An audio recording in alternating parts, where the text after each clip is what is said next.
ఏపీలో ఇటీవల చూసుకున్నట్లయితే కొత్త వైరస్లు అయితే వస్తున్నాయి కదా.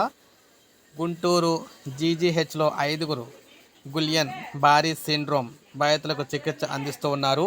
వీరిలో ఇద్దరు పరిస్థితి విషమంగా ఉన్నట్లు తెలుస్తుంది. ఇప్పటికే ఏపీలోని శ్రీకాకుళం జిల్లాకు చెందిన వ్యక్తి ఈ వ్యాధిని చనిపోయారు.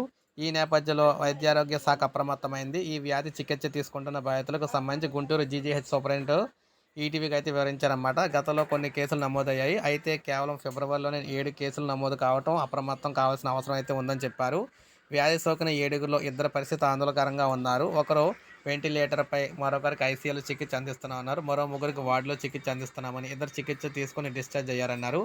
ఈ వ్యాధి రోగ నిరోధక శక్తికి సంబంధించినది. గతంలో ఇతర వైరల్ ఇన్ఫెక్షన్లు పోయిన కొన్ని రోజుల తర్వాత ఈ వ్యాధి సోకుతుంది. ఇది గులియన్ బారీ సిండ్రోమ్ సాధారణంగా ఎక్కడ వ్యాపించేదే.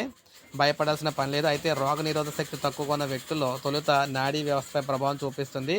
బాధితులకు ఉన్న లక్షణాలకు అనుగుణంగా చికిత్స అందిస్తున్నాం. ఈ వ్యాధి ఒకరి నుంచి మరొకరు సోకదు. ఎలాంటి ఐసోలేషన్ అవసరం లేదు అన్నారు.